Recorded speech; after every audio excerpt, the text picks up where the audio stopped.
Pagkatapos ko nga kumain ng almusal kanina, bigla ngang sumakit yung tiyan ko at parang ngang humihilab. Next week pang schedule ko ng CS pero parang mapapaanak na kaagad ako. Char. Hindi nga pala ako natunawan kagabi kaya ayun natatailang pala ako. At dahil 37 weeks na nga ako, mayat maya na nga ako nakakaramdam na parang nadudumi. Natatakot nga ako dumumi kasi baka mamaya iba yung lumabas. Minsan nga sumasakit na yung mga singit ko pati nga yung puwerta ko. Parang gustong-gusto na talaga lumabas ni baby. Kung hindi nga lang ako duduguin, ako gustong-gusto ko na nga mag-labor at mailabas na si baby para nga normal delivery at hindi na ako ma-CS. Kaso nga lang hindi talaga pwedeng i-normal dahil duduguin nga ako at mababa nga yung inunan ko at malapit nga ito sa cervix. Ang dami nga pala mga tanong sa akin, mapanota app at saka dito sa Blue app kaya sasagutin ko na nga sa video na ito isa-isa. Bakit nga ba ako masi-CS kung sa dalawa kong ang anak ay normal delivery naman ako? Noong 30 weeks po kasi ako, 7 months ay dinugo ako dahil nag-placenta previa nga ako. Muntik na nga akong ma-emergency CS noon at mapaanak ng maaga pero buti na lang talaga tumigil ang pagdurugo at pinag-bedrest na lang ako at pinainom nga ng mga pampakapit. At sa nagtanong naman kung ilang beses nga ako dinugo ay isang beses lang po ako dinugo at nakatulong talaga yung mga pampakapit at saka yung pagbe-bedrest ko.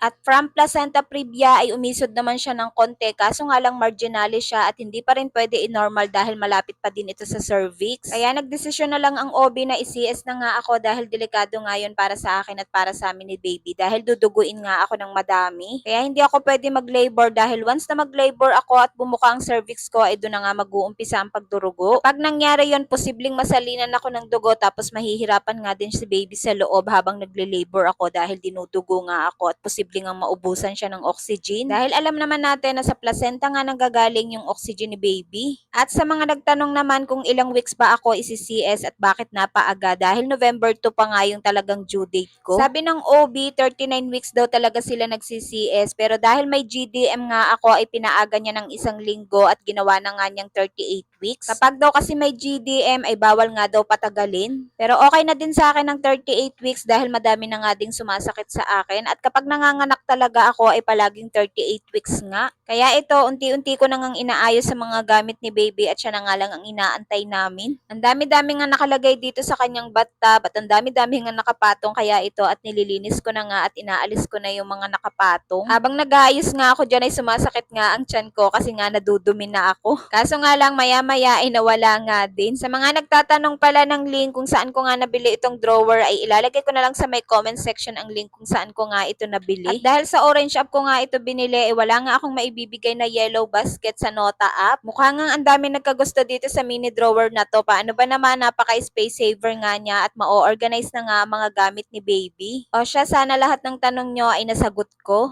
Good luck na lang sa mga mami na kagaya ko na manganganak ngayong October, mapa-normal man o mapa-CS. Good luck sa ating lahat at sana mairaos natin ng safe si baby. At sana din makarecover tayo ng mabilis. Mapapasabak na naman nga tayo sa puyatan dahil alam naman natin na kapag gabi ay gising si baby at pag umaga ay tulog. Pero okay lang yon, worth it naman ang pagod at puyat natin basta para kay baby. Naayos ko na nga itong lagay ng mga gamit ni baby at sa susunod naman ay hospital bag na yung aayusin ko.